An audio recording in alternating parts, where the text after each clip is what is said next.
as me. I like that. When I was young, I had 2 pair of leaves. Besides that, the pinstripes and the gray.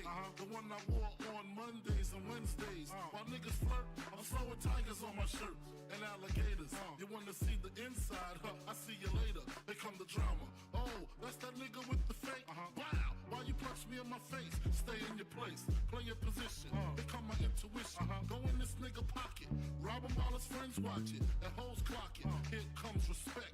His crew's your crew, or they might be next. Look at they man, big man, they never try, so we roll with them. I stole with them. I mean loyalty. Niggas bought me milks at lunch. The milks with chocolate, the cookies, butter crunch, 80.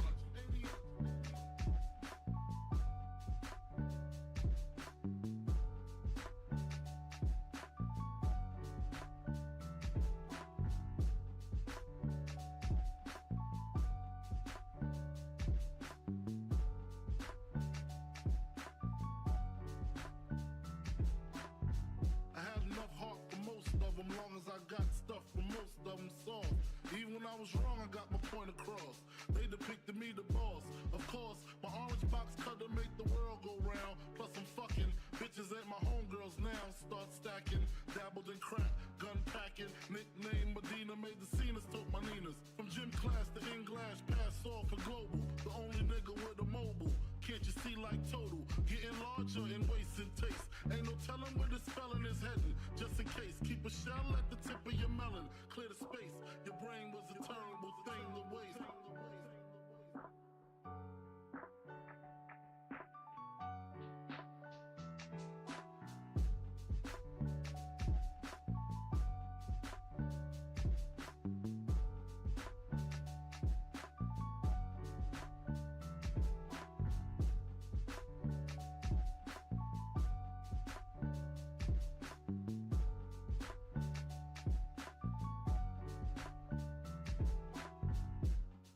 Realizing to master enterprise, and I ain't have to be in school by 10.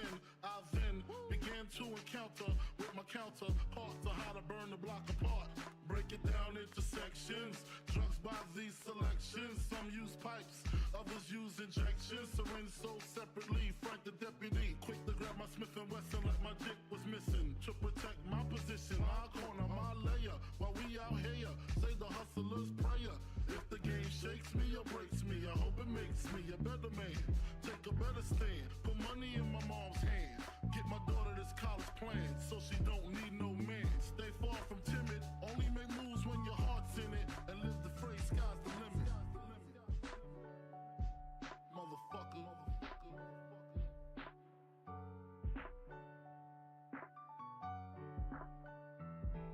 88.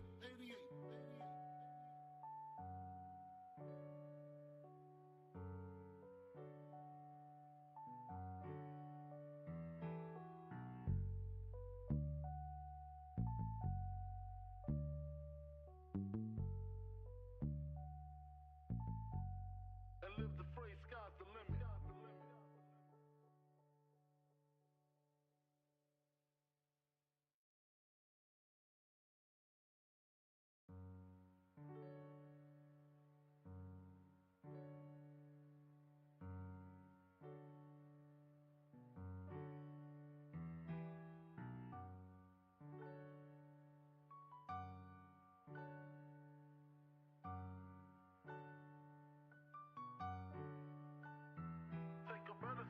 Put money in my mom's hand. Get my daughter this college plan, so she don't need no man. Stay far from timid. Only make moves when your heart's in it. And live the phrase, sky's the limit.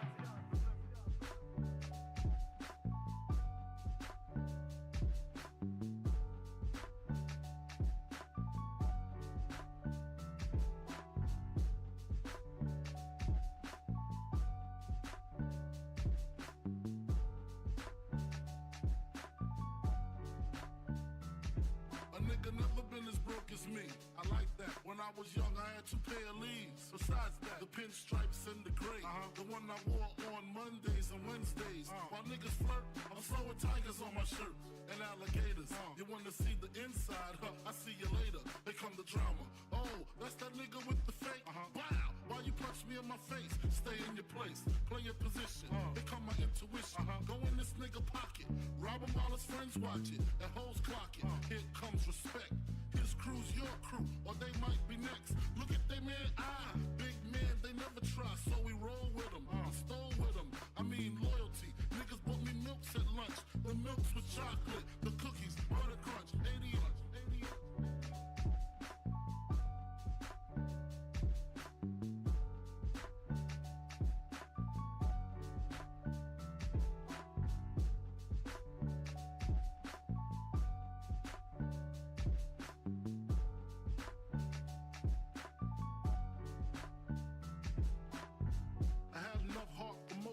Long as I got stuff for most of them soft. Even when I was wrong, I got my point across. They depicted me the boss. Of course, my orange box cutter make the world go round. Plus I'm fucking bitches ain't my homegirls now. Start stacking, dabbled in crack, gun packing. Nickname Medina, made the scenes, took my Ninas. From gym class to English, pass off for global. The only nigga with a mobile. Can't you see like total? Getting larger in waist and taste. Ain't no telling where this felon is heading. Just in case, keep a shell at the tip of your melon. Clear the space.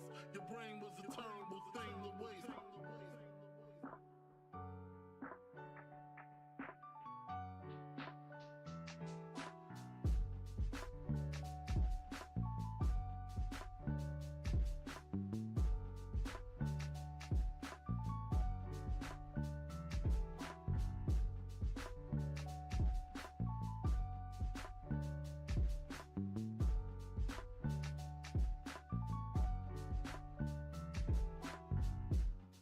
Realizing to master enterprise and I ain't have to be in school by 10. I then began to encounter with my counterparts on how to burn the block apart. Break it down into sections.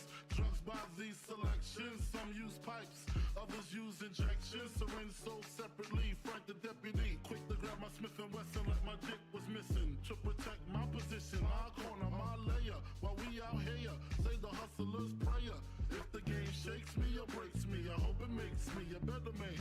Take a better stand, put money in my mom's hand.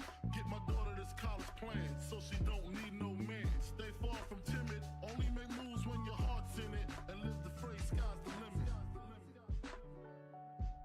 Motherfucker.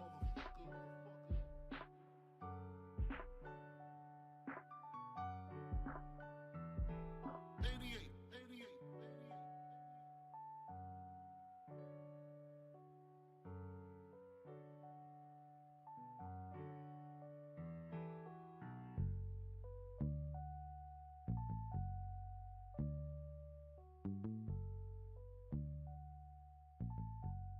And live the phrase, sky's the limit.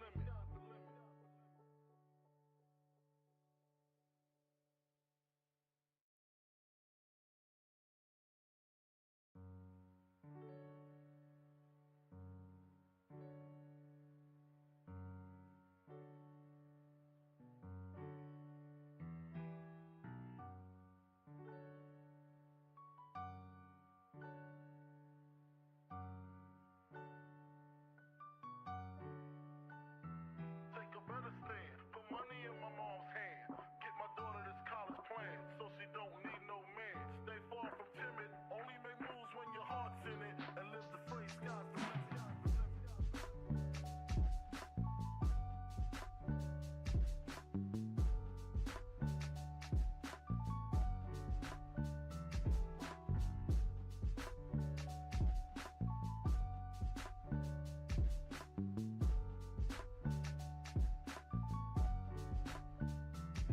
A nigga never been as broke as me.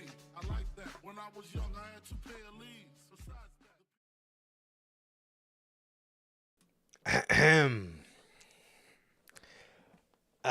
Ladies and gentlemen. Almost forgot to take that down. What is going on, everybody? What is going on? Ooh. I thought my camera was blurring out as my eye. Okay. What is going on, everybody? What is going on, everybody? We are back. We are back with another edition of the Notorious podcast, man. Another edition of the news. Another edition of the news, bro. What is going on, everybody? What is going on, everybody? Thank you for being here, as always. And yeah, man, I guess we could go ahead and hop right into the intro, man. So what is going on, everybody? We are back with yet again another edition of the Notorious podcast, man. Another edition of the news, man. This is episode 191 of the news, man. If this is your first time watching and you guys do not know how the show works, every Monday we are on here live after Monday Night Raw with Notorious Unscripted, and every Friday at 4 p.m. Central with the news, man. If you guys did miss this past Monday's edition of Unscripted, that is the AEW Continental Classic turning in to the Predictable Classic. And Yes. judging off this past week's episode of AEW Dynamite, yes, that's exactly what it is. Which is why I know you put guys like Mark and Jay Lethal in there to specifically take losses, but like if you would have just put bigger names in there, I feel like you just would have got more unpredictable matches. And it's okay if people lose, bro. It's okay. Like, you could play up to, tournament fatigue. I don't know, Texas deathmatch fatigue. Fucking, you could just play up to fatigue, bro. John Moxley's coming off a concussion. You could play up to that kind of fatigue and stuff like that. You know what I mean? You can play up to that stuff, but no, instead, we are getting a lot of predictable outcomes in this AEW Continental Classic. So, if you guys did miss that, that is episode 172 of Unscripted. You guys can now watch that live on all platforms. That is Anchor, Spotify, Google Podcasts, Apple Podcasts, and if you want to see it first, again, join us right here live every Monday after Monday Night Raw for Notorious Unscripted, man. Also, if you guys have not got a chance to pick up some of the official Notorious podcast merchandise, you guys can now find this live on the merch shop. That is bonfire.com. Link is at the top description of this very video and in either mine or Sir K's social media pages, man. So with that, you have all 8 of these beautiful designs, man. You got the Chicago flag design, the Uncrowned Kings of the IWC. You got the base logo design, the Best Kept Secret, the Riddler-inspired design, the Notorious World Order design.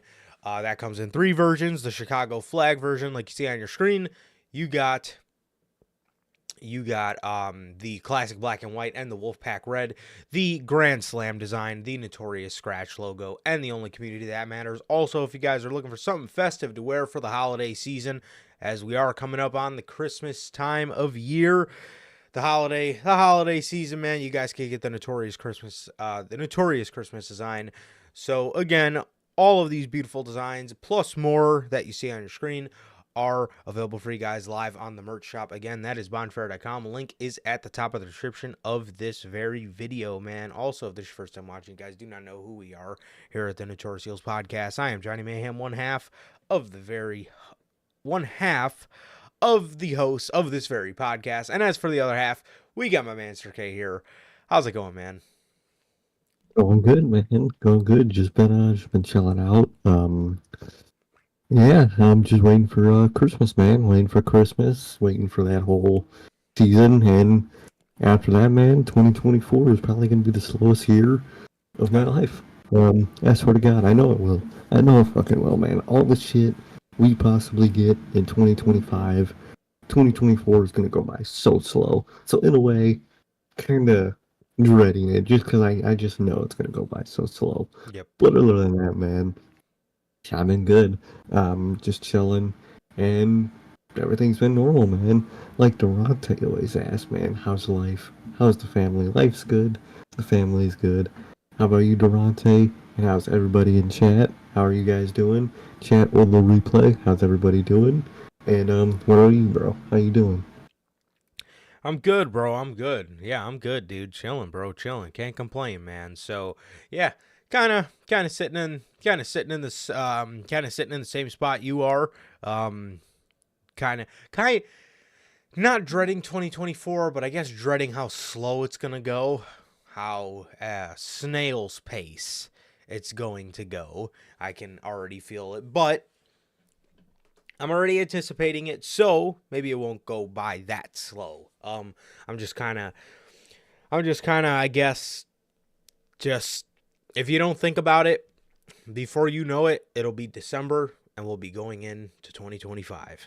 And if 2025 is as good as it should be, and this is all a testament to what Paul does with WrestleMania or not, if 2025 really, honestly, bro, that's the first hurdle I'm struggling to get with is I guess just the factor of what if they don't bring it to Minneapolis? I feel like that would just be such a buzzkill.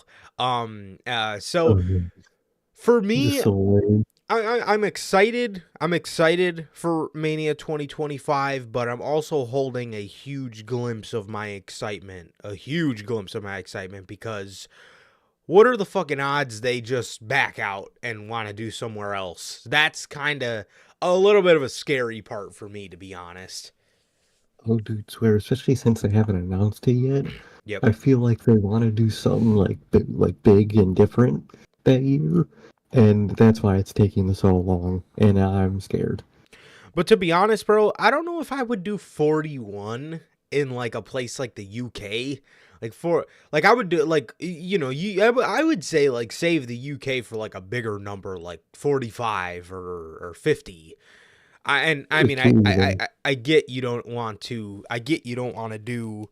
I get you don't want to do. I get you don't want to wait all the way till 50, but 45 seems good, or yeah, 42, something like that. Something, bro. I don't know, but I am holding back a little bit of my excitement just for that factor alone. Yeah, just for that factor alone because. Yeah, I don't know, dude. I don't know. It's I want to say, I remember the stories that Minneapolis was the front runner for Mania 41, so I hope it is, but I don't know, man. Oh yeah, fucking comments, man. I sorry we missed it, but happy birthday, Belle. It was your birthday yesterday. That's crazy. Happy birthday. It was. Oh my god. Dude, yo, okay, shit. Hey. It's dope. Hell yeah. So with that, we want to send a very, very happy birthday shout out to the homie Bell. Bro, thank you.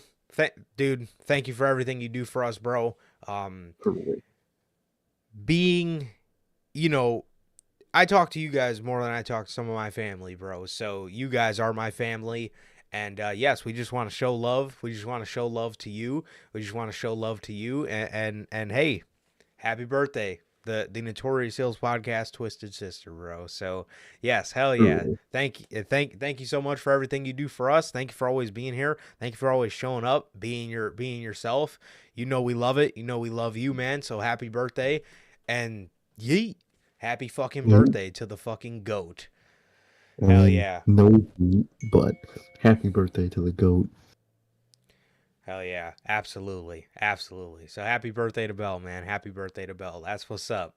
That's what's up. I hope you had a great day. I hope you had a great day for sure. But as Durante always asks, I'm good. Family's good. What about you, Durante? Logan, Belle, Pops, everybody here live and everybody watching as a part of the Replay Mafia, man. JT, JB, you know who you guys are, man. Thank you guys so much as always, bro. But absolutely happy birthday to the GOAT Bell, man. That's what's up. So yeah, dude, I'm really hoping it just goes to Minneapolis, bro. I'm really hoping so, dude. I really am. But I also want to give another huge shout out to somebody that's very important to me, and somebody who's played a very important role in my life and my growth as a person. I'm talking about a musician. Man. December 8th, 2019 was one of the hardest days to be a fan of music. You guys know the whole vibe of this podcast is a little bit of obvious, a little bit. It's a very Chicago vibe podcast. But if you guys can tell by the name, and if you guys could tell by our intro music and stuff like that, man, it's based off Biggie, man. So you guys know you guys know that we are huge fans of rap, and when we want to talk about rap, I want to talk about one of my favorite artists, Juice World, bro. Juice World. I mentioned it on Monday, but today is the 4-year anniversary of his passing, and I'll never forget it. I'll never forget it, bro. I'll never forget it. I was at work. I was at the unfun job, bro, and one of my coworkers had told me, "Hey, you sure what happened to Juice World?" And I said no. And they were like, "Dude, look him up on Google." So I looked him up on Google, and I found the sad and unfortunate news of his passing, bro. But it's a little bit of a December 8th is always gonna be a sad day to be a fan of music. Because I remember this day very vividly. He was one of my favorite artists, and he's somebody who's helped me get through a lot of mazes in my life. A lot of them, and it just sucks, bro. It just sucks. It sucks that he's not here anymore. It sucks that he's not here because his music, to me, to a kid like me, spoke volumes, bro. He passed away at the same hospital I was born at, same hospital Sir K was born at. So a lot of things in that situation hit very close to home. And I'm very big on like, it's just something about like people that are from Chicago, especially people that are so close to home. Literally, dude, his childhood neighborhood was probably like 20 minutes, 15 minutes from where I live. So, I'm very big on that kind of stuff, bro. That's why, obviously, you guys I'm sure you guys would know. That's probably why I'm such a huge fan of CM Punk. But just people from Chicago, that just make it. I mean, you can go on. The list goes on. Juice, Chance, Punk. It's a lot of people. There's a lot of people, but there's a special connection. There's a special connection that I feel to those people because, you know, you're so close to home, and those kind of people make it attainable. They make, you know, they don't make your dreams seem so big. You know what I mean? They don't make them seem so big where you can't reach them. So to that, again, I want to say rest in peace to truly one of my goats. He's on the Mount Rushmore of my rappers. But truly, and somebody that's doesn't fucking know me for a second, but somebody who helped me through a lot of shit. And for that, I can always be appreciative of the music. And music is so important, bro. Music is so important. I don't know if you guys are big music people, but I am. And the Death Race for Love album was so pivotal in my love for music and my love for relatable music. It's insane, bro. It's insane. That's one of my GOAT albums. There's probably like 3 albums in this world that have absolutely no skips for me, and Death Race for Love is one of them. Damn near every fucking song on that album is a banger and a true legend. So rest in peace again, 4-year anniversary to the man Juice World, bro. So absolutely, man. Like one of the worst losses I've had to see. You know, it was horrible, man. And it sucks to see him gone. So pivotal, so close to home, quite literally. Yeah. And it's just weird, man. It really is. But really, rest in peace, man.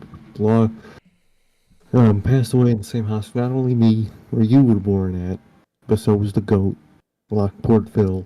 So was many others. Two Chicago. Actually. I was gonna say 2 Chicago Phils were born in that hospital, man. So it's crazy. All the homies were born in Christ, bro.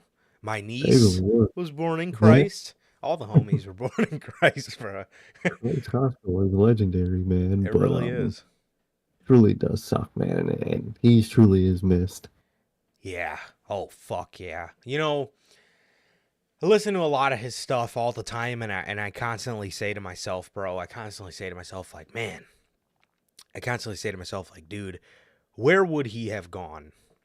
And goddamn, is that just a sad question? Because you know he would have went. Oh, man, you know he would have been so good, bro.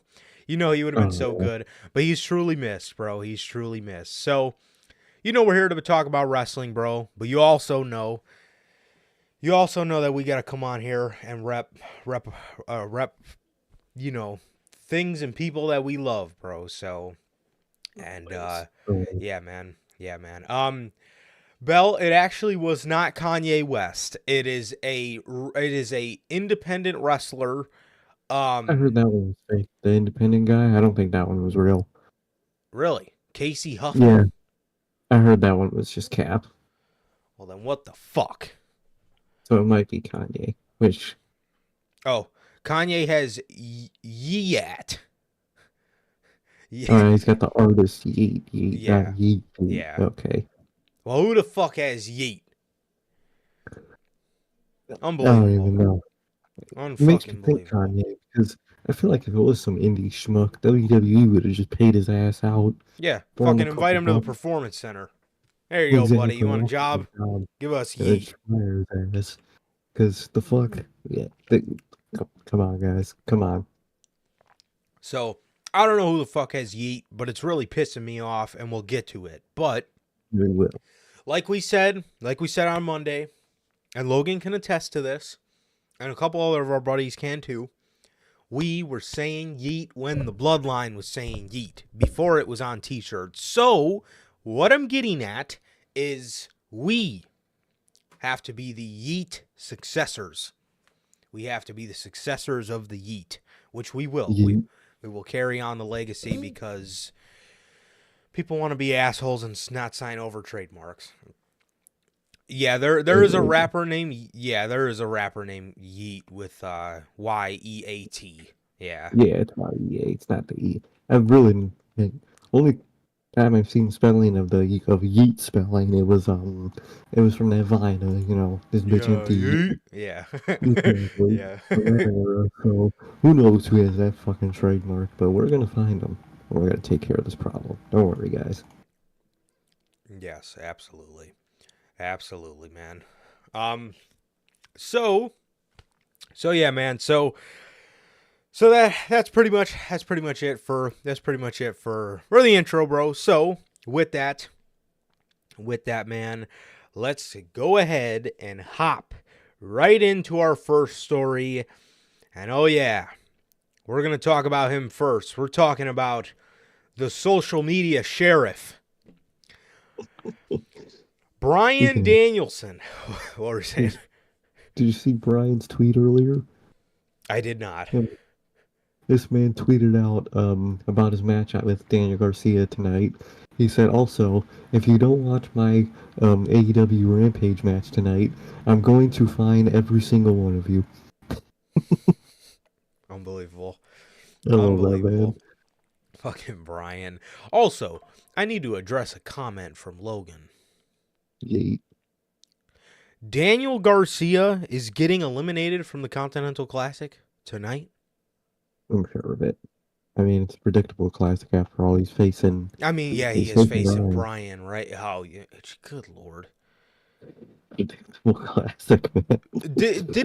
Did Daniel Garcia go 0-3? I'm assuming. So. Good God, man.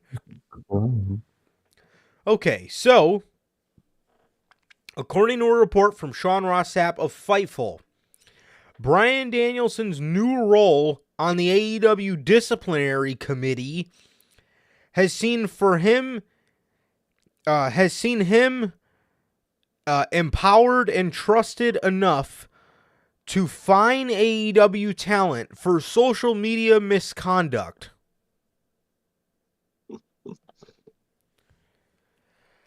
Okay.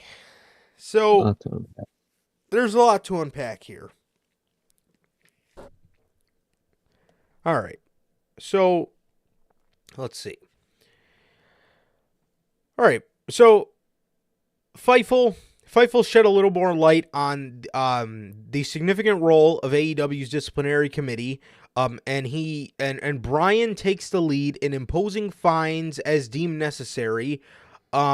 And this revelation has gained substantial attention through blah, blah, blah.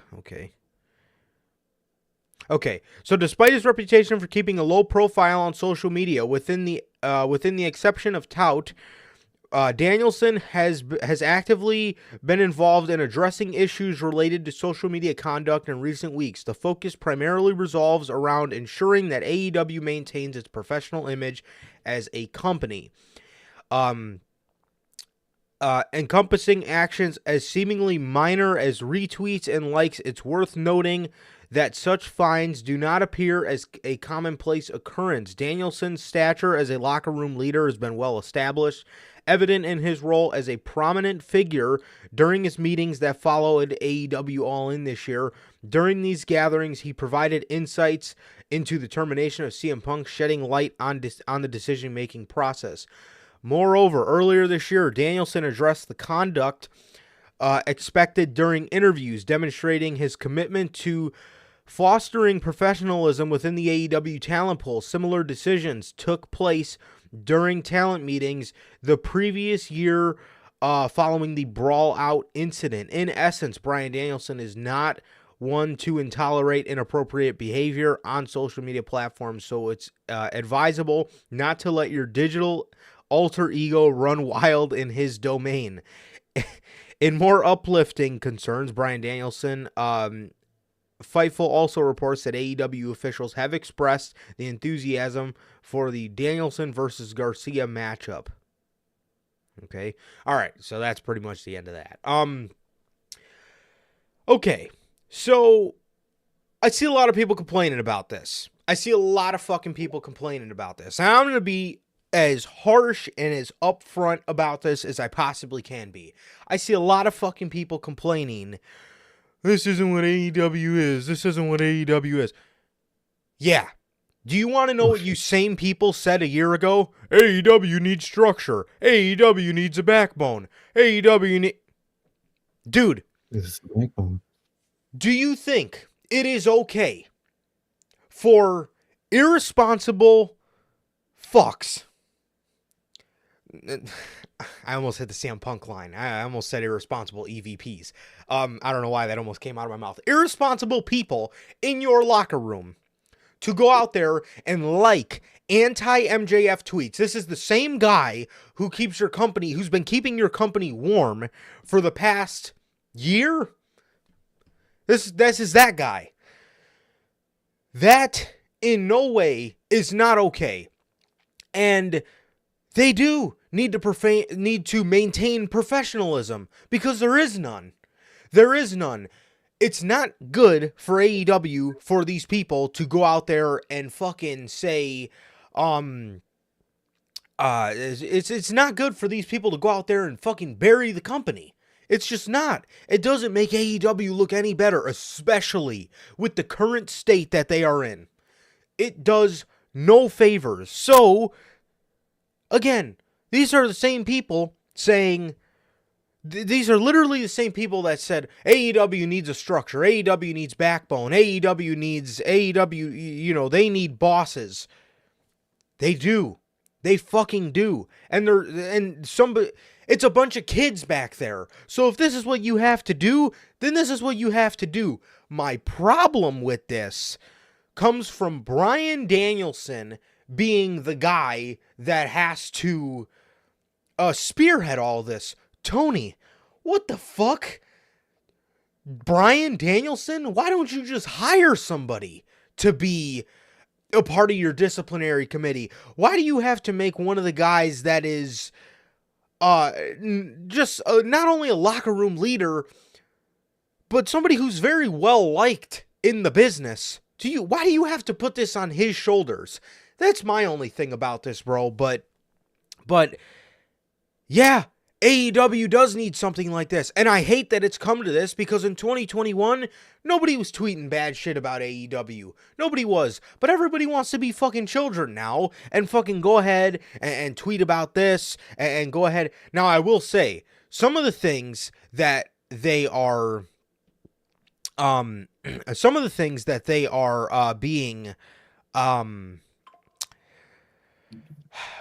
golly, I lost my train of thought. Some of the things that they are being fined for, I don't know about that. I don't know about that, but I mean Santana tweeting, 6 weeks or whatever since he's been on television.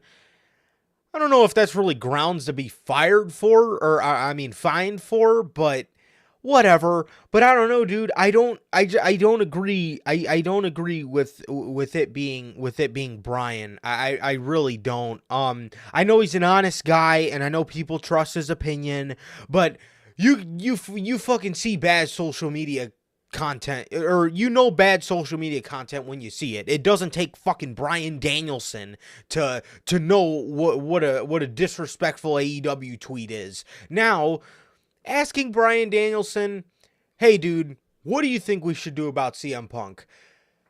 I can understand that because Bryan's an honest guy. He's going to give you an honest fucking opinion. Phil is his friend. So he's going to give you an honest opinion on it. He is. He's going to give you an honest opinion. And you're going to get a moral compass out of Bryan Danielson. I understand that. But to take on a regular role like this, just fucking hire people. I mean, why do you gotta... I don't know, man.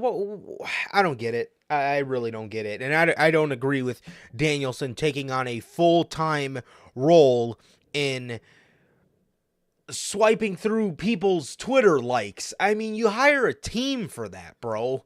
I mean, that's just me, though. But what do you think about this whole scenario, man? That's my main gripe with it, man. Like, Bryan Danielson, if you had to pick somebody out of the roster to do that job, Bryan Danielson's the best choice. He's an unbiased person. He has a good moral compass. He understands shit. But it shouldn't have to fall on his shoulders at all. You know, that's the biggest problem I have with AEW. When they need something to do something, they just grab someone from the roster. Hey, can you do this? Or half time they don't even grab someone. Someone from the roster steps up and goes, you know what? Someone needs to help these entrances. Someone needs to help these trons. Someone needs to do this and that. And they just do it because no one else is doing it. Tony, you're a businessman. You're the CEO. Your whole job is to hire people to do things. That's the whole point of an owner or manager, whatever, is to hire people to do things. This is something you hire a new person that doesn't have a relationship with anybody on the roster to do. It's that simple, you know? And that goes with everything in AEW. Fucking writers. Yeah, getting former wrestlers to help write is a good idea. You always want them in there.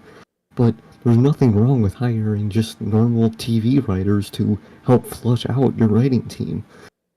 There's nothing wrong with that. As long as you're not a fucking it's only a team of soap opera writers, that's where you get fucked. But just hire writers. They go to fucking college for this shit. There's literally like film college, writing college, that they go to write stuff. Hire those people. There's production people that go to college to learn about production of films and whatnot. Hire those people. Stop getting people from the roster to do the job that you should be hiring people to do. Same with Tony Khan's job. Tony Khan could hire like 5 people to help his job and to make it run easier. He just doesn't. I think that's the bigger problem with AEW. But in terms of AEW finally having a backbone to stop people from doing all this fuck shit, I mean, good. Like you said, the Santana stuff is kind of like, come on. You know, he doesn't... I get making the... Who's not mad? Is it wrong of him to be mad that he's not on television? I was gonna say that's 2 more problems that arise. You know, I get making the company look like shit. I make sure you never have the brawl out and the brawl out media scrum again, or people liking that MJF stuff on Twitter. But like, people just saying just general displeasure, I think is fine. I think a tweet like 6 week is fine. You shouldn't be fined for that. The Britt Baker or Sammy Guevara likes about MJF, those I would have fined for. That little Britt Baker tweet about not being on TV for 4 months, but MJF, that I would have fined her for. I think they did. Fucking Soraya arguing with fucking fans on Twitter. Yeah, you go ahead and tell her to stop or you're gonna fine her. Shit like that makes sense. but you're gonna purposely make people even more mad at you than they already are by silencing them. You could silence the dumb shit, but don't silence just general criticism, because that's not gonna go over well. And another problem, you know, silencing people that say fuck shit is good, but you should just be stopping the fuck shit from happening in the first place. Then you wouldn't have to worry about people tweeting that shit out so much. Maybe just, I don't know, manage your time better, manage TV time better. And, because that's the thing, that is the number one complaint from your roster, is TV time related stuff. When you have 5 hours of weekly television you can go through, and still, most of the roster doesn't get TV time for some reason. You have the problem, you can fix that problem. And you fix that problem, that's half your problems, right there. Gone. Finished. Solved. It's just, it's really not, picking Bryan Danielson to do this, because it's good that they're doing this, and Bryan's a good choice. It's really the backstage Tony Khan stuff of not hiring people and just solving this problem in the first place. That's the thing with Tony Khan, he doesn't solve the problem until it's happening. Just prevent the problem, and the problem won't happen. Seriously. And, Seriously, bro. and mm-hmm. the thing I was thinking too, wasn't Bryan also the guy that was spearheading Collision? So you're just taking him away from that to do this other thing. Yeah, I believe he was. Tony Yeah, I believe he had a huge hand in writing Collision. I don't know if that's still a thing. But yeah, I at least what I remember hearing was that Bryan was instrumental in helping write Collision. So, dude, I don't know, man. I don't know. Yeah. So, yeah, like I said, AEW in terms of something like this, they absolutely needed some sort of backbone. I mean, and like I said, I hate seeing these people that were on here about a year ago talking about AEW needs a backbone, and now that they're doing something like that, they say they're WWE like, they say they're silencing their talent like WWE like. Dude, honestly, bro, for some of the people back there, this is exactly what was needed for AEW, because they don't know how to act. They don't know how to be professionals. You know what I mean? WWE, we always make fun of the way WWE talent talks about their displeasure, but they maintain professionalism. Sure, they might tweet out something vague about leaving, but it really doesn't point at anything. You know what I mean? I mean it does point at them leaving, but it's not outright shitting on the company that they work for. Sure, they might send out a vague tweet about being unhappy or wanting to leave, but they never bring it to the extent where it looks like, oh damn, that's pretty bold and that's pretty unprofessional. No, people in AEW do that shit all the time, and it makes the fucking company look no better. It makes it look no better. You already know you're getting a lot of backlash from a lot of your fans like us, and on top of that, to combat that, what do you got from your roster? They're going and fucking tweeting out their displeasure like we are. How does that look? How does that look for the company? Like I can't just tweet general displeasure with something. Okay, it's Twitter. Everybody, especially pro wrestlers, they're going to complain no matter what. They could live the perfect life. They're going to find a way to complain. That's just a pro wrestler right there. But to me, it's really bad when they go for a specific person. MJF, Punk, Yep. EVPs, shit. That's when you're like, okay, you got to stop this shit, because that's just shit that starts beef. Definitely, bro. And I don't know, man. I don't know, dude. I don't know. And with that, a story to actually make this story sound no better at all, we have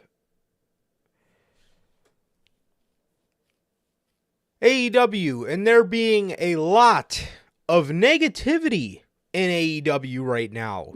You don't say.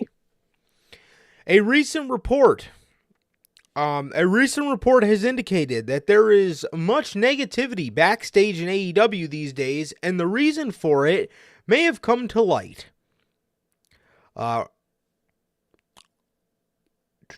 Okay. This is from Wrestle Talk.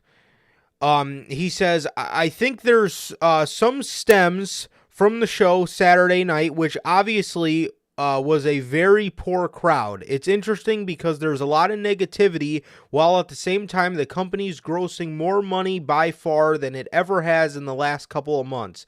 It has been very successful in that sense. As far as a profit, that's a different story. As far as the value of the company, there are economic aspects of the company that look really good, but there is still the feeling of a lot of negativity.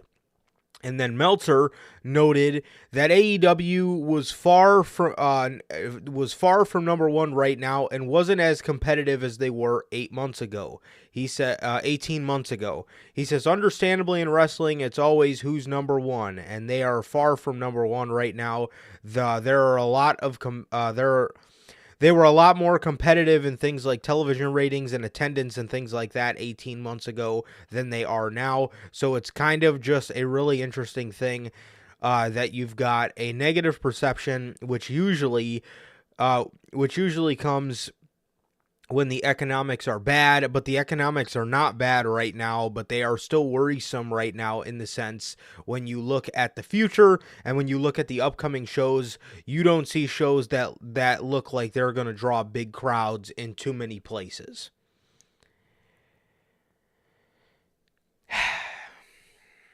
And see, this is exactly what we were talking about. This is exactly what we were talking about when we were talking about the morality in AEW, dude. You can make all the fucking money that you want, but if that lightning isn't striking like it used to,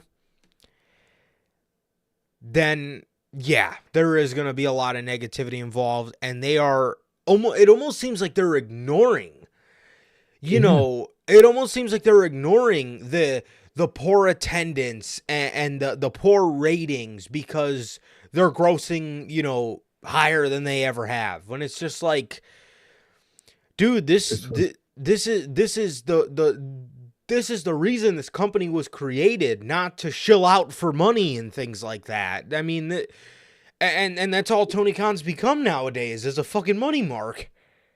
Exactly. He went from being a money mark for creative, doing shit, spending all the money to have the best creative possible, to the opposite, where he doesn't care about creative as long as he is making money. He went from the good money mark to a bad money mark. And it sucks to fucking see because you could fucking tell by television.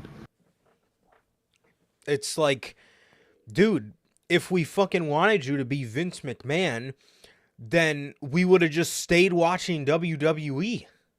Exactly. I would just now wanted Triple H to take over in that fucking case. Seriously, dude. And I could see why there's a lot of negativity in AEW, dude. You got this show, Collision. Exactly. Bell says, ignoring what's going on because they're making money. Who does that remind me of? Vince fucking McMahon. VKM. That's exactly who that reminds me of, dude. And the thing is, you got people. What is there not to be negative about in AEW right now? If you're not other than if your name is fucking MJF or Christian Cage. What is there not to be negative about? You know what I mean? Got his negatives. The roster fucking hates the man for no reason because they're jealous. Yeah. So you still got negatives because if you're doing good, the fucking schmucks are jealous and mad at you. Yeah, because you get TV time. I'm sorry I get TV time, Britt. I'm sorry, Sammy. I'm the world champion. I'm sorry I'm taking up so much TV time. Not like, it's not like I'm the fucking world champion of the company or anything like that. But, sorry I'm taking up your beloved TV time. And just out of curiosity, to the people that like that tweet, if you were on television in MJF's spot, what would you be doing of intrigue right now anyway? Because the last time I checked, Sammy Guevara was in a fucking garbage-ass Don Callis family that's fucking ice cold at this point. And when I say ice cold, I mean ice fucking cold. And what would Britt be doing? What would she be doing? Honestly. Well, probably... From the champ. Yeah. Feuding with, I don't know, Karushida over the world title, feuding with Karushida's not even the world champion anymore, feuding with Tony Storm. I mean, what the fuck do you want to do, man? What do you want to do? And then that brings me to my boy Jack Perry. What in the world would you be doing right now if you were on television? What would you be running around with the FTW title still? Yeah. Would you, yeah. Yeah, other than fucking getting CM Punk chants rained down on him, what would you guys be doing? Honestly. I mean, come on, bro. Literally, so anyways... all the people that are mad are the schmucks, are the creative schmucks. So anyways, that brings me to the things that brings me to the overwhelming negatives about AEW. So what is there to be negative about, you may ask? I don't know. Why don't you ask the Acclaimed? You think this is what they would want of their trios title reign? You think this is what they want? Do you honestly think this is what they want? What about Julia Hart? What about Julia Hart? You really think she wants to be back stuck in a fucking open challenge wrestling Emi Sakura? Is that what you think? Is that what you fucking think? Do you oh god, who else? That brings me to the icing on top of the cake, bro. Do you really think if I'm Ricky Starks, Tony Khan's big attempt at getting me to stay is making me a Collision talent and putting the tag titles on me, and half the time people don't even know I'm the fucking world tag team champions? And then that brings me to my next point. Collision. Do you really think I want to be a Collision exclusive talent in December of 2023? Sure, maybe in July of 2023 I would have loved to be a Collision exclusive. You really think I want to wrestle in front of fucking tarps every week? You think that's going to keep me happy, Tony? You think that's going to fucking keep me happy? You think that's going to keep me positive? Is that what you think? Oh, no, oh boy, let me cook. Okay. You really think I'm happy if I'm fucking Malachi Black? Oh, what? Did you see this statistic? So, fuck, I think I forgot it. Yeah, no, it's right. June of 2022. Yeah. Last time he had a singles match. Fucking hell, dude. I'm talking, this is the same fucking guy who had countless nominees for NXT Match of the Year across all of the years he was in NXT. I'm talking Johnny Gargano. I'm talking Tommaso Ciampa. I'm talking Adam Cole. I'm talking fucking Velveteen Dream. This man was a banger. And what's he doing right now? I'll tell you what he's doing right now. He just debuted, a couple weeks ago, he just debuted in his tag team debut with Buddy Matthews. Are you fucking kidding me? Is that supposed to keep him happy? Honestly, is that supposed to keep the man happy? No. It's not. And they're lucky. Half of those guys that are from WWE that came to this company were from WWE and no professionalism, that they are fucking tweeting bullshit. Well, Andrade, because it doesn't really count in that full. But people like Malachi Black, he could be tweeting some crazy shit right now about his statistics and all this. He's radio silent. He's waiting until that contract goes up to just have a better career. That simple. But if it was one of these fucking AEW guys, you got fucking Jack Perry, fucking Sammy Guevara, who's always got to be tied to the hip to somebody because he doesn't have the talent to survive on his own. Britt Baker. If they get an ounce of non-TV, while one of them is injured, by the way, and one of them got themselves suspended. So those two shouldn't even be allowed to say anything about anything. They're the ones complaining when you got people like Malachi Black, who very well I would support if he was complaining on Twitter, but he's not. He's radio silent because he's a fucking adult. Gets me so fucking angry, bro. Gets me It's, so angry. it's those three fuckers that make me so mad. The fucking most creative schmucks on that television are the ones that are most mad. Maybe, I don't know, be good. I don't fucking know. And especially because one of them got suspended. Not only was one of them injured, but even if Guevara wasn't injured, he'd not been on TV because he has a fucking child. He would have taken a break anyway. So what are you complaining about, bro? Like, you're complaining about free paid time off? Oh, what? Ugh. I hate these people, man. Seriously. And just out of curiosity, what the fuck would Sammy Guevara have been doing anyway? Oh yeah, that's right. He would have been wrestling in a fucking Yakuza street fight. That's what he would have been doing. That's what Sammy Guevara would have been doing. Nice. Skip. That's a fucking skip if I ever seen one. So, which brings us to our next talking point about AEW.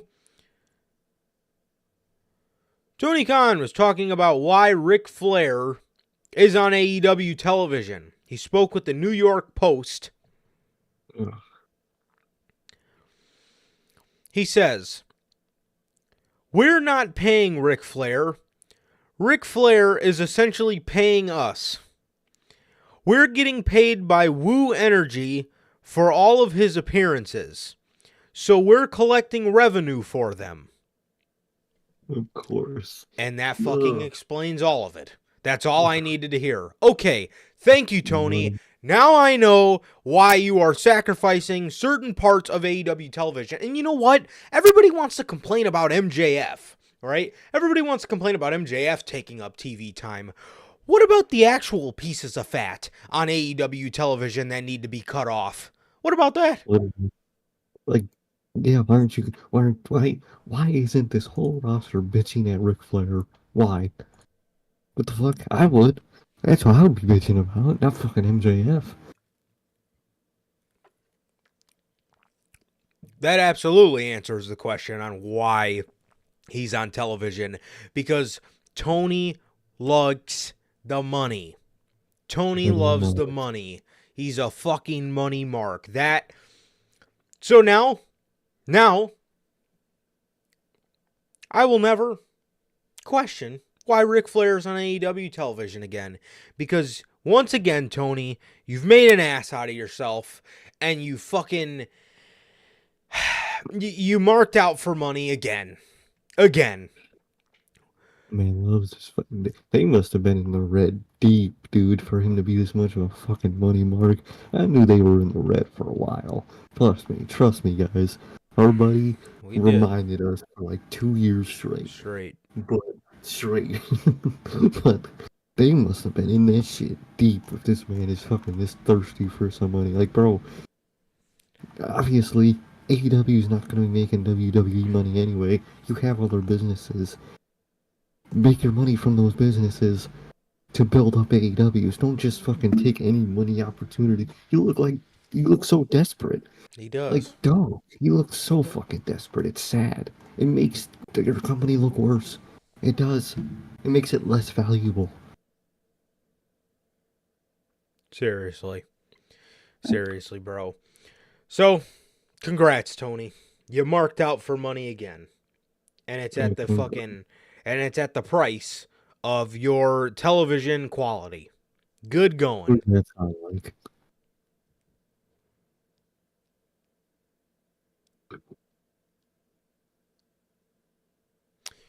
Seriously, and to Bell's point, again, I want to mention this. All the shit, you talked about Vince McMahon and all the stuff that you've highlighted that Vince was accused of, and you fucking signed Ric Flair? I mean, what, huh?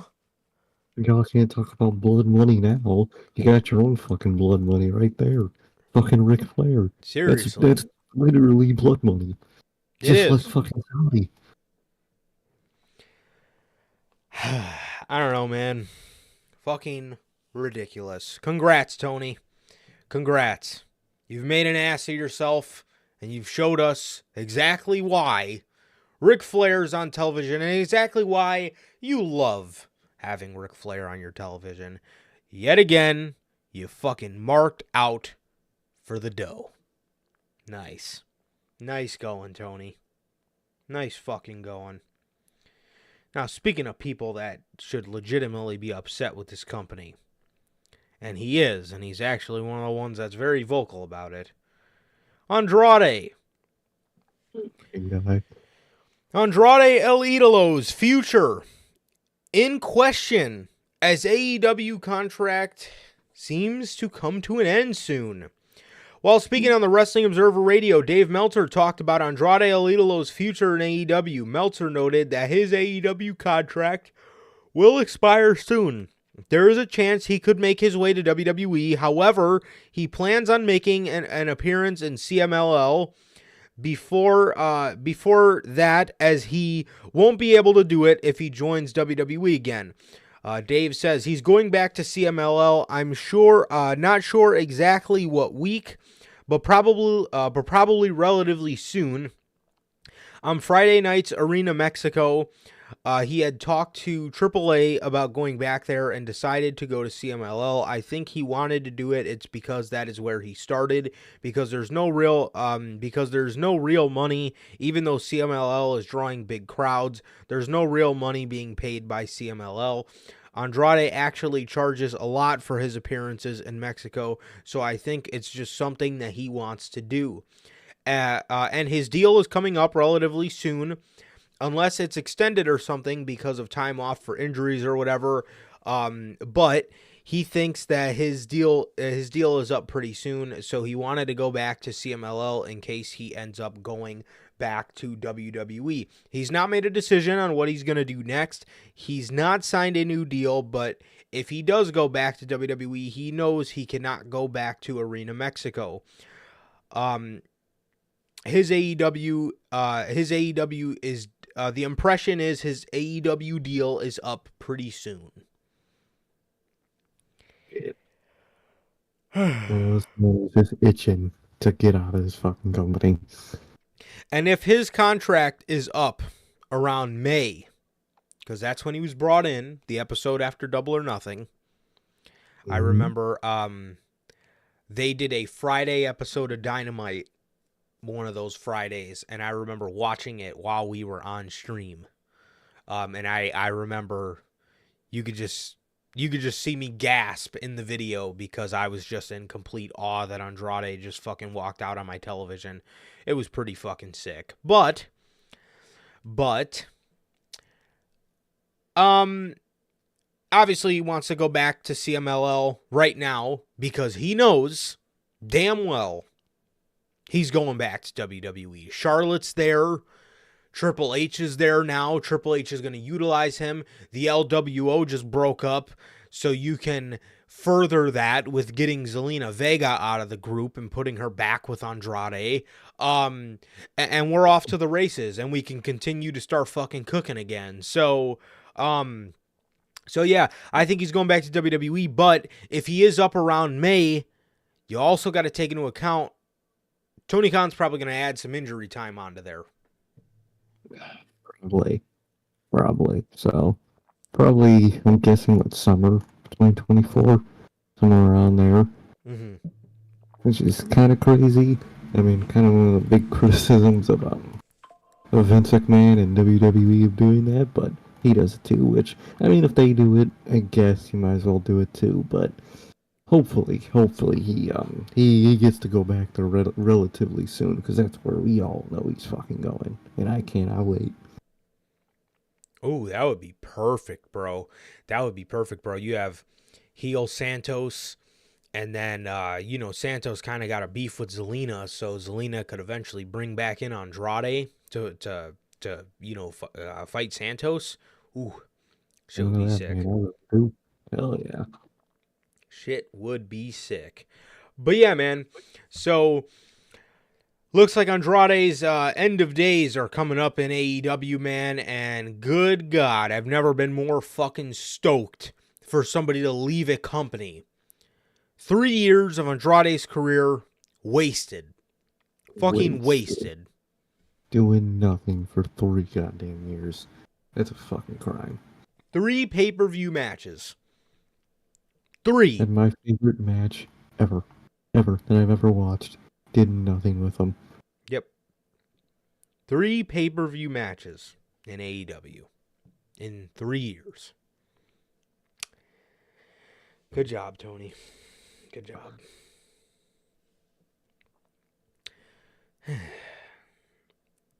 All right, man, we got an injury update. So via Fightful Select, still talking AEW. So via Fightful Select, Kyle O'Reilly has been backstage at AEW recently and is looking like he could return to programming after a period of it looking quite unlikely.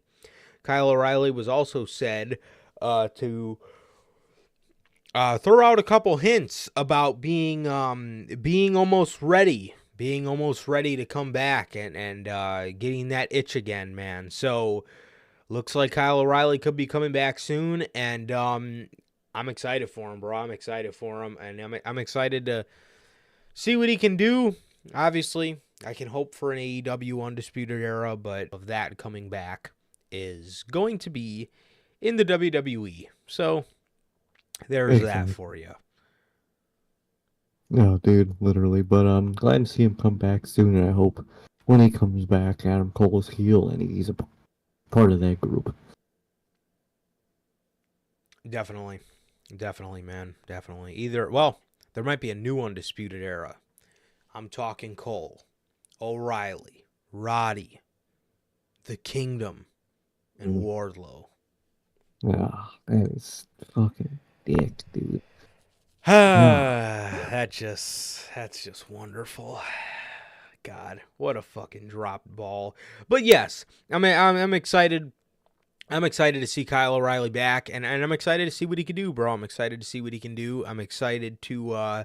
I'm just more so happy that his neck fusion went good, and he's looking like he could get back to wrestling, man. I'm happy that he didn't have to.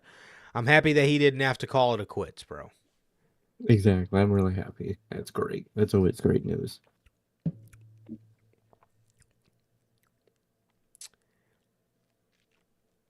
All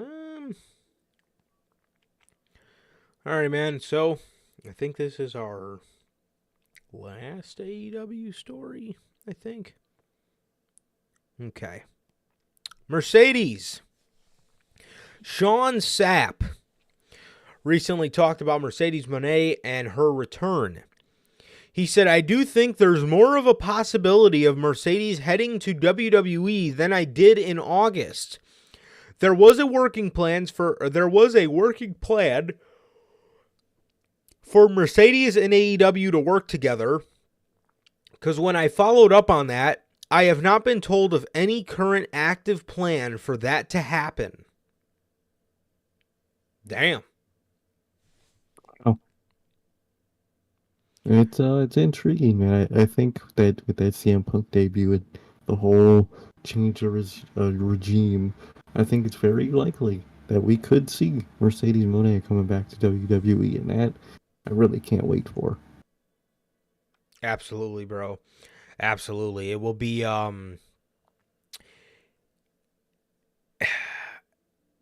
it'll be crazy again. It'll be crazy again to see her in WWE, but if she goes to AEW, then I'd be cool with that too. I hope I guess for AEW's women's division, I'm looking at that as a last glimmer of hope for AEW's women's division, because if Mercedes can't do anything to change Tony Khan's perception on women's wrestling, there is not a fucking soul on this planet that will do it. WWE, when it comes to women's wrestling, WWE is where it's at. WWE is fucking head and shoulders above it all, bro. They actually, you know, when they actually make stars out of their female talent. Sure, the booking maybe isn't always the best, but in terms of the place that has the best women's wrestlers on the planet, fucking Tony Khan gives you no argument. He gives you, he makes it to where there's no argument there at all. He really makes it impossible to argue for the AEW women's division because Tony Khan don't even care about it. He does not, one bit. He does not give a flying fuck about about women's wrestling. So, yeah, man, that is the news on Mercedes possibly, maybe coming back. We'll see, bro. Crazy. We'll see. So, definitely, man, definitely. I'm kind of in the middle with Mercedes. I could see her going to AEW, and I could absolutely see her going back to WWE, bro. Triple H has been a supporter of hers from day one. He even texted her the day she debuted in New Japan and told her good luck. You know that man fucking pulled the Wrestle Kingdom all-nighter. You know that man, Papa Mark, absolutely did. Exactly, you know it. So I think she's got the best chance in the world of going back at this point. Definitely. And Logan says it too, bro. He says, as much as I hate Sean, as much as I hate NXT, Sean has been doing an amazing job with his women's division. Absolutely. Absolutely, bro. He has a great women's division. I just wish they would fucking call some of them up already. But yeah, he has. He's done a great job with it, man. He's done a great job with it. So if you got to give Shawn Michaels props for anything, it would have to be the women's division, because it's certainly not anything else on that fucking show. Speaking more women's wrestling news, according to Sean Sapp, Deonna Purrazzo has plans to explore free agency with no extension. And no extension with Impact Wrestling has been reached. Fightful Select has learned. This is another interesting one. We wanted her to come to AEW a couple years back, and then she ended up choosing Impact, which, from what I don't watch Impact, from what I believe, I think they have a pretty good women's division, I believe. Exactly. So, you know, yeah, Deonna Purrazzo, I could really see her doing anything as well. I could see her going to AEW. I could see her going to WWE. She's a big enough name, she's big enough to where she will, I mean, she's not like huge or anything, but she's a big enough name to the point where she will get signed with a major promotion. It's just a matter of who. Is it going to be the Money Mark, or is it going to be Papa Mark? That's just the question. Exactly. Which mark are you going to? And at this point, I'd say go to Papa Mark, man. Triple H, she has worked in NXT before, so I know Triple H is familiar with her. Unlike Tony Khan, who just, signs, who just signs anybody without being fans of them and being fans of their work. So, he just has no idea what to do with them. So, but I digress. Exactly. Because if Tony Khan's not a mark for you, you're just a person on the roster. You are a number. Exactly. Bro. If Tony Khan wins Booker of the Year, if Triple H does not win Booker of the Year after the year he's had in 2023, I mean, nobody takes those fucking Wrestling Observer Awards serious anyway, but there's just no way. There's just no fucking way you give it to Tony Khan. If you have a brain in your head, there's no way you give it to Tony Khan. There's no way. There's no fucking way. Well, no possible way, man. Absolutely not. Alrighty, man. Some more. I guess before we get to the WWE news, non-WWE news. Per Sports Illustrated's Justin Barrasso, Kazuchika Okada's New Japan Pro Wrestling deal ends in 2024. This is interesting, bro. This is interesting. Not really though. No. Only because Okada, I mean, obviously, I could see anything happening in professional wrestling. We've seen crazier shit at this point. But my prediction, my safe prediction, is I don't know though, man, because he's getting older. You know, how much longer is he going to want to work that strong style? And that's the only thing with Okada. That's the only thing that I guess, makes a little bit of an argument for me, is Okada has literally done all there is to do in New Japan. He's like the fucking Antonio Inoki of today's generation of New Japan Pro Wrestling. He's, he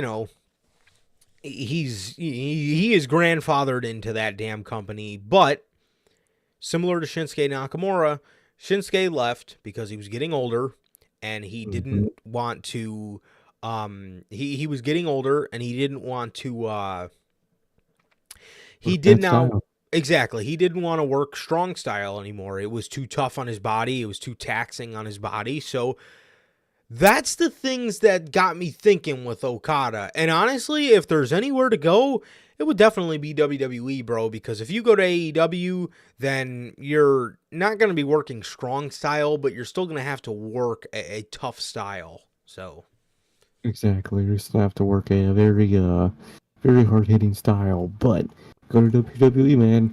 You can still wrestle good.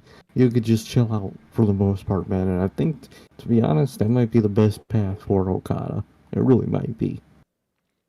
It definitely might be, man. It definitely might be. And then I remember hearing that his appearance on AEW Dynamite was so he can test the waters. Dude, New Japan is just letting Tony Khan cheat the shit out of them, bro. Or they are giving Tony Khan the pass, bro. Like, can you give this pass to fucking our boy Paul? Like, goddamn. Please, bro. And the thing is, too, with Triple H, you know damn well, if it was solely up to him, he would let Okada go back, because I know that's what they're worried about. Oh, we'll never see Okada again if we let him go to Triple H, or if we let him go to WWE. I don't know, and I mean, I don't know what kind of company stuff he has to get around, but I know if the decision was solely up to him, he would absolutely let him go back every now and then. Exactly. He would be cool with it. He wouldn't. He'd be with it. So it's like, come on, guys. Come on. Seriously, bro. Seriously. So yeah, man. I don't know. It all depends on where Okada's at mentally, and physically. And physically, man. I mean, does he still want to work that style? Maybe, but in all honesty, dude, as of right now, I really just see him staying in New Japan. I really do. Just taking a couple steps back in the company and just chilling out, man, in New Japan. That's really what I see. Definitely, bro. So yeah, man. So that is the news on Kazuchika Okada and his contractual status as of late. All right, man, on to some WWE news.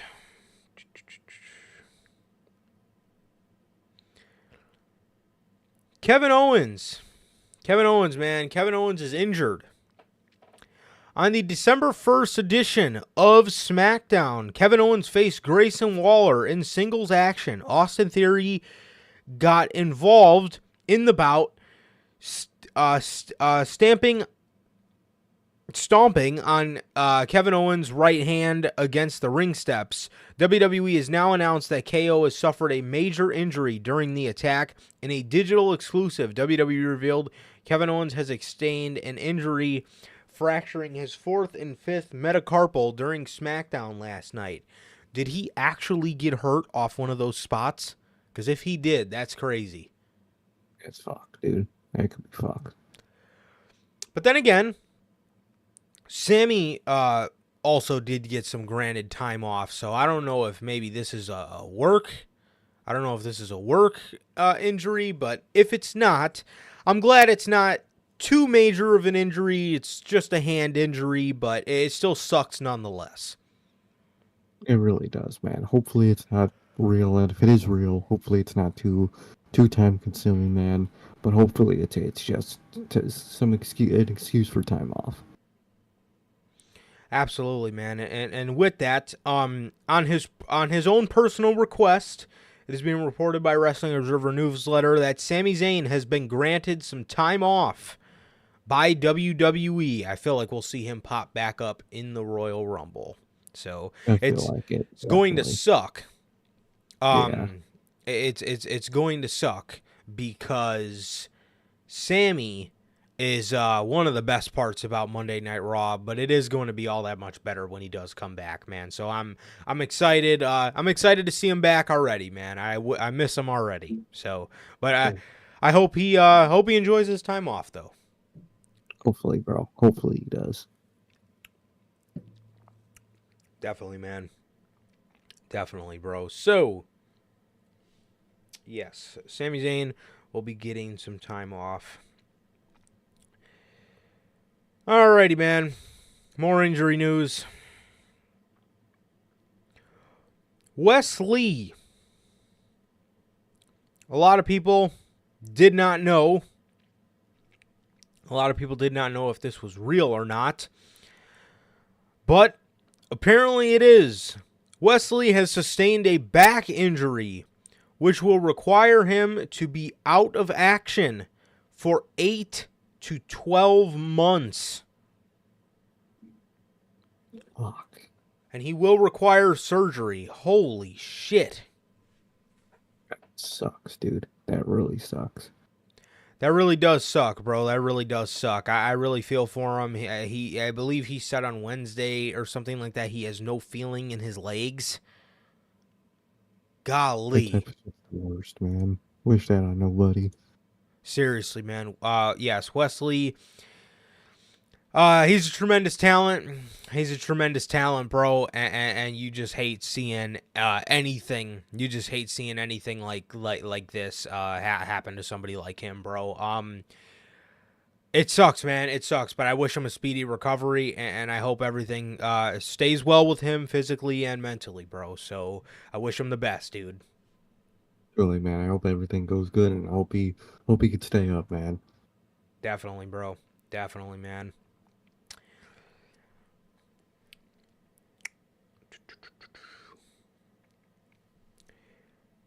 All right, man. AJ Styles. AJ Styles is being advertised for the December 8th edition of WWE SmackDown. That is today. Well, AJ was being advertised, that is, because today we got a report from PW Insider that AJ Styles is no longer slated for tonight's SmackDown. WWE have planned at one point to bring AJ Styles back several weeks ago, but delayed that return. It's a creative decision as to when he will return, that it could be any week now. But those who have asked about him returning tonight, we've been told that it will not be this week. Holy fucking shit, dude. Just keep him out to the Royal Rumble at this point, and then fucking have him challenge Roman at Elimination Chamber. I mean, golly, you've been... Yeah, I mean, it's been like fucking 3 weeks they've been talking about bringing this guy back, and nothing. It seems like every week on news, we say to you guys, oh, AJ Styles is going to be coming back this week, and he never fucking comes back. Exactly. So, like you said, might as well just wait for Rumble at this point, man. It sucks that they kind of, like Logan says, they kind of reverse what they should have done. Yeah. AJ should have faced him at the Rumble, Randy at Chamber. Looks like we're probably getting the reverse. So that sucks, man. But at this point, just return him in the Rumble. At this point, dude, at this point, I'm sure AJ won't mind being at home with his family. I'm sure Exactly. he'll be A couple okay. more weeks. Exactly. I'm sure. Yeah, I'm sure he will be just fine. But I would be fine with them doing Randy at the Rumble if you would have did the AJ match at Survivor Series. But okay, whatever. But yeah, man. So they didn't do that. Now we're in the scenario of getting Randy his match first, and then AJ when it should be AJ first because AJ had the story before Randy came back. But whatever. Either way, Randy and AJ I guess are going to be his final two opponents as the world champ, which is going to be so crazy living in a WWE where Roman's not the world champion anymore. It's gonna be so weird, man. Maybe it doesn't happen yet. No, I'm not speaking that into the world, but it is crazy and it's gonna be weird. But I can't wait for it at the same time. God mode, bro. If he beats Cody Rhodes at WrestleMania 40, just retire him with the fucking titles at this point. He's the GOAT. At this point, For making literally, Cody cry twice in the main event of WrestleMania, you got to be the GOAT. that would be my goal right there. So, yeah, man, that is the news on AJ Styles returning, but not returning apparently. Yeah, man. So, Julia, got an update on Julia. The Wrestling Observer newsletter reports that Julia has not yet decided on her future, but has been frequently in talks with the WWE as of late. I think WWE is where she should go, and I think WWE is where she will end up. She's from what I hear, she's great.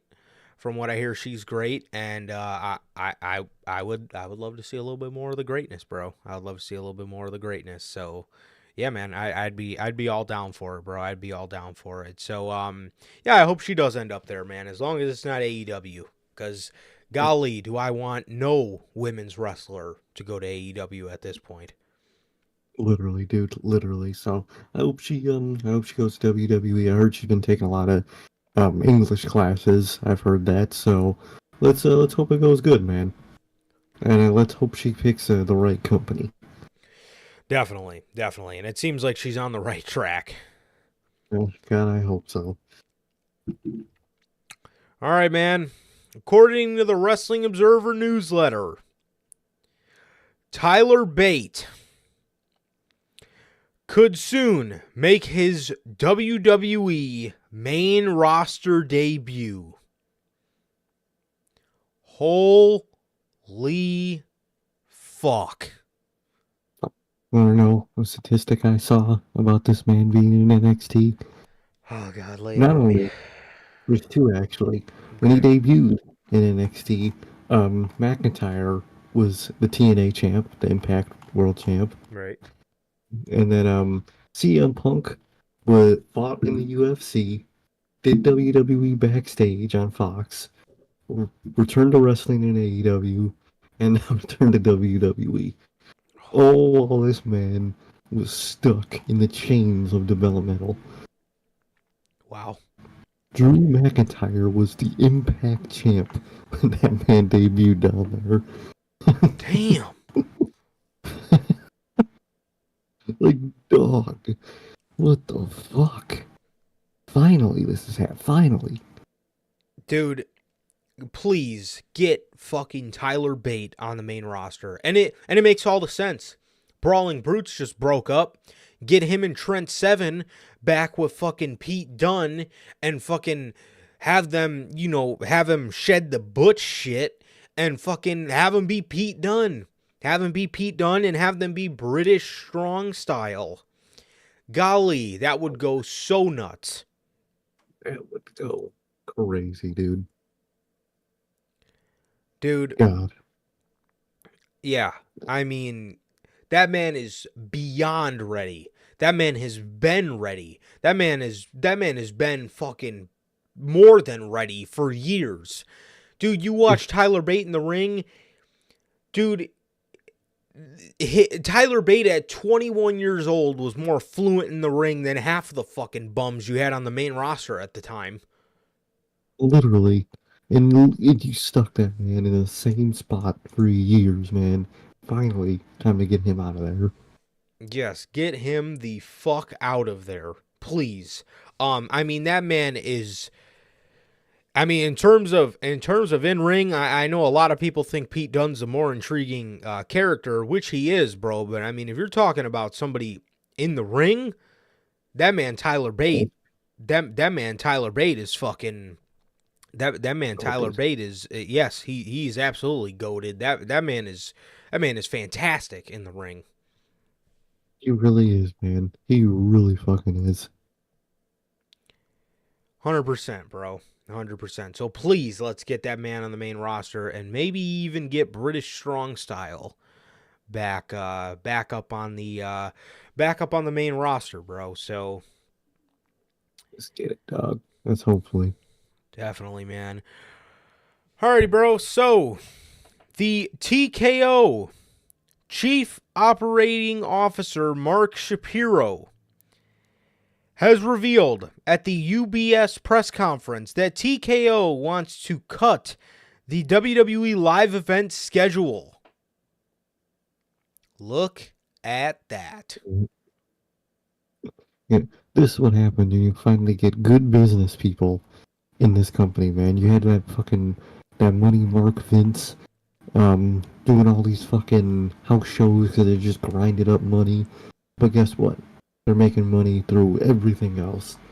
And that CEO was probably like, damn, why isn't fucking this company getting all these wrestlers that are not going to this company? Oh, they're saying the schedule's the main reason? Oh, let's fucking fix that. Look at that. They're fucking fixing it. Look at this. Productivity is a beautiful thing, isn't it? Finally, to fucking see it. Dude, I love it. I love it, bro. I love it, man. Yes, WWE. This will lure so many more people to this company. It is not even funny because that's the big thing with WWE. You gotta be of the schedule. You know, you gotta adapt to the schedule. You gotta constantly be on the road and blah blah blah. Dude, you don't need all these live events, bro. You guys are racking in fucking so much money without them. And I guarantee you don't make that much money off these house shows, bro. So, Yeah. and I seen a lot of people saying, well, this is bad because the lower card guys need their reps. So you have a fucking performance center for. Get them on fucking main event. I don't fucking know. Get good. I know. It's interesting. Like, that's the shit I hate. Is like, what about the lower card guys? I don't know. Make yourself big time. It's not.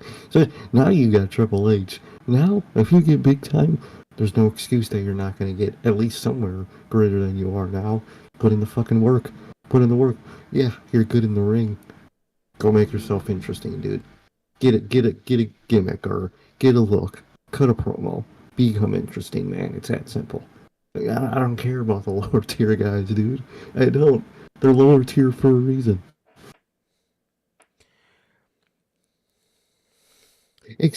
Exactly, Logan. They basically just send all the big guys to the live events. So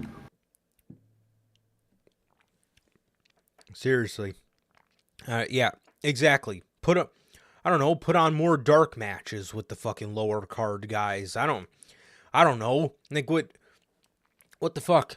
People aren't coming out to the shows to see you anyway. I don't know, dude. I don't know, but well, I'm not saying they don't make any money from their live events, but what I'm saying is the fucking, the big pieces of pie don't come from their live events. What I'm saying is I think they'll be just fine if they cut down on them. Nothing. Exactly. They'll be just fine. All these record pay-per-view sales and ticket sales and all this and that. You don't need the live events no more. You got Triple H. Exactly, bro. So,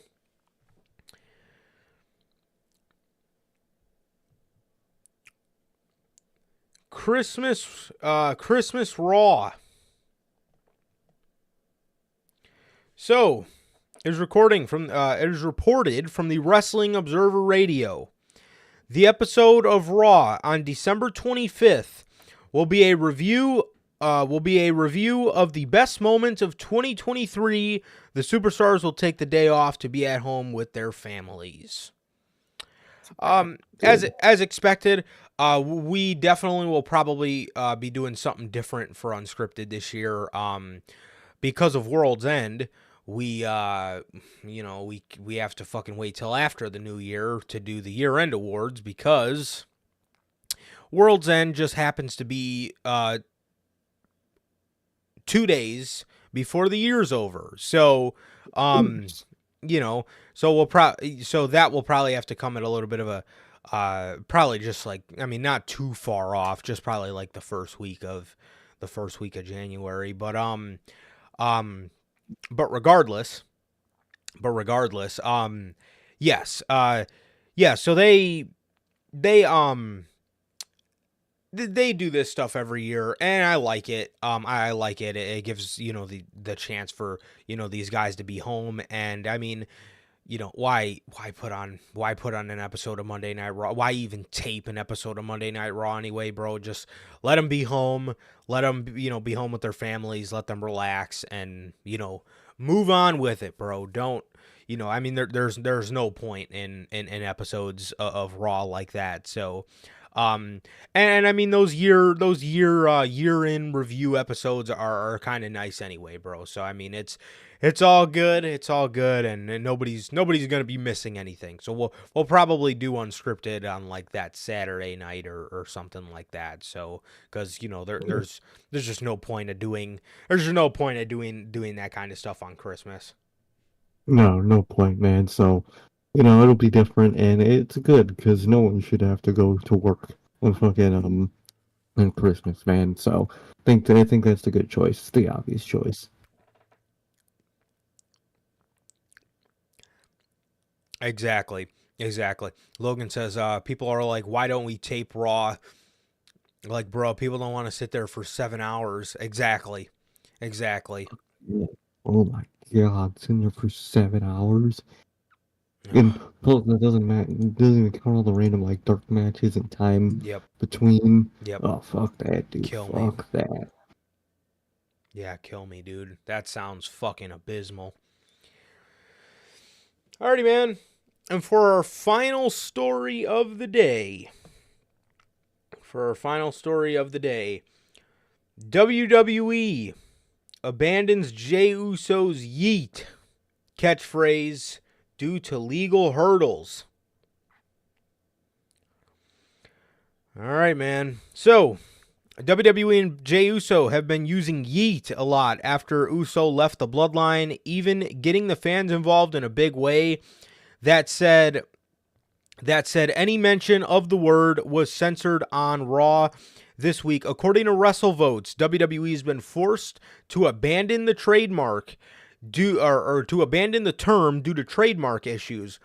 This is because Casey Huffman, a pro wrestler from West Virginia, has owned the trademark of the word YEET since 2021. Huffman owns the trademark to the phrase YEET, something that WWE feels they can't dispute over.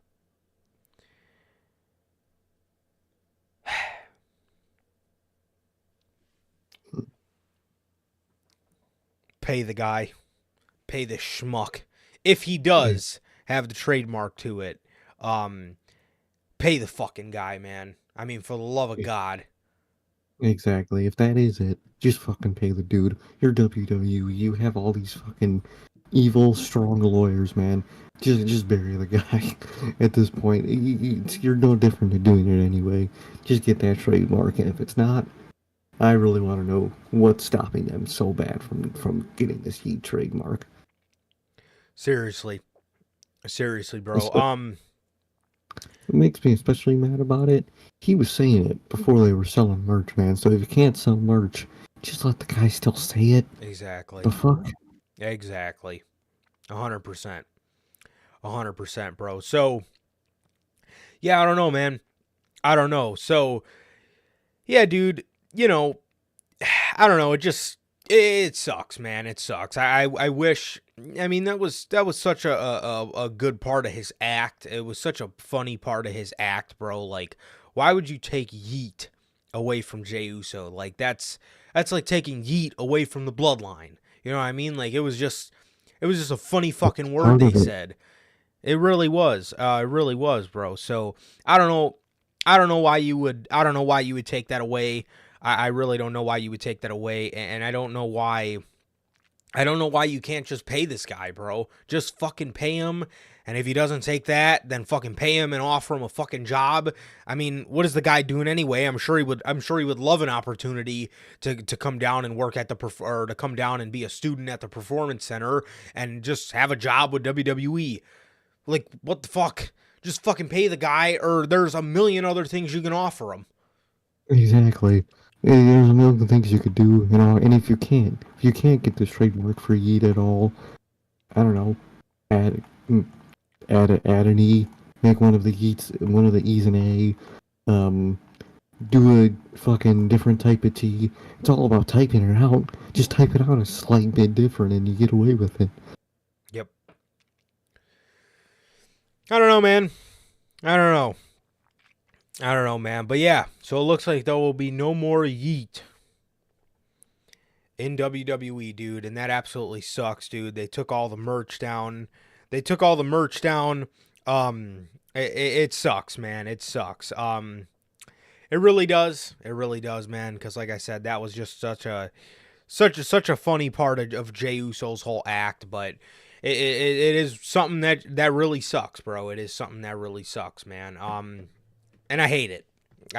But it's just the way it is, I guess, bro. So yeah, it does suck, but good old WWE, man. They don't want to pay for the Yeet, bro. So I definitely would, and I really don't know what's stopping them, man. But it does suck a lot because I don't know, man. It's like his catchphrase, you know. It's like, Like, you can't see. It's crazy, man. Only time I will say, you know what? I think we need Paul Money Mark Levesque on this case, man. exactly. I need him to be a money mark, and I need him to shill out all the fucking money in the world for that trademark. So, yeah, man. I don't know, man. I don't know. It sucks, but I guess it's just how it's gonna have to be, dude. But yeah, it really does suck. But um, I was hearing some rumors that WWE got it because Trick was on the bump saying Yeet, and but I mean, I'm assuming not. It might have just been a slip up, but yeah, I don't know, man. I don't know, dude. So yeah, it sucks, dude. It sucks, but I mean, you know. Oh, I kept seeing that, dude. Roman should say that he bought the trademark so people would stop saying it. Oh, bro, that would be Mhm. so funny if they fucking That played would, up to that. that would be hilarious, man. I would love that. That would be so perfect. It really would.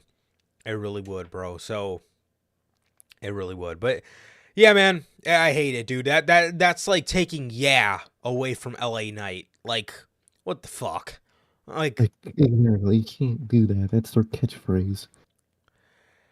it really sucks, dude. It really sucks. And it's also so weird hearing Jey Uso talk because in multiple promos on Monday, that man wanted to say Yeet, but he can't. Oh, yeah. But he just fucking can't. He's probably trying so hard. It's horrible, bro. It's horrible. But I guess just the way it's going to have to be until we get lucky enough to get Paul Money Mark Levesque. But yeah, man. So, well, I mean, if that showed us anything with Tony Khan, I guess we should be careful for what we wish for. But with that is going to do it for this edition of the news, man. That is everything we got here today for you guys, man. And with that is going to do it for this edition of the news, man. This has been episode 191 of the podcast, ladies and gentlemen. Thank you guys. Thank you guys so very much. Thank you guys so very much for joining us on this lovely Friday night, man. So thank you guys all from the bottom of my heart, man. Thank you to everybody who showed up in the live chat or anybody a part of the Replay Mafia, man. So yeah, man. So yeah, with that is gonna do it. That is gonna do it for this edition of the Notorious podcast, and it has been always a pleasure for my Johnny Mayhem. And I, Sir K. And that is going to do it for this edition of the Notorious Heels podcast. Another great edition of the news. This has been episode 191. Thank you guys so much. Thank you guys. We love you guys.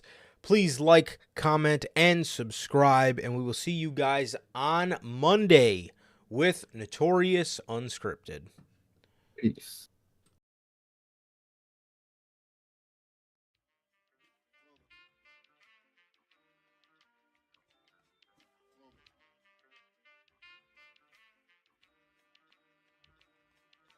I used to get pills on the bitch. Now I throw shields on the dick to stop me from that HIV shit. And niggas know they soft like a Twinkie fillin', playing the villain, prepare for this rap killing. Biggie Smalls is the illest. Your style is played out like Arnold when what you talking about, Willis? The thrill is gone. The black Frank White is here to excite. Throw dick to dice. Bitches are like I'm brainless. Guns are like I'm stainless steel. I want the fucking fortune like the wheel. I squeeze cats till my clips is empty. Don't tempt me. You don't want the fuck with the I'll be damned if this ain't some shit. Time to spread the butter lyrics over harmony grip. It's the mood killer death trap. Yes, I'm a jet black ninja. Coming where you rest at, surrender. Step inside the ring, use the number one contender. Looking cold booty like your pussy in December. Nigga, stop bitching. Button up your lippin'. From method, all you gettin' is the can of ass whipping. Hey, I be kicking. You son, you doing all the yapping. Acting as if it can't happen. Your frontin' got me mad enough to touch something. You want from Shallon, Allen, and ain't afraid to bust something. So what you want, nigga? You want, nigga? I got a 6-shooter and a horse named Trigger. It's real, 90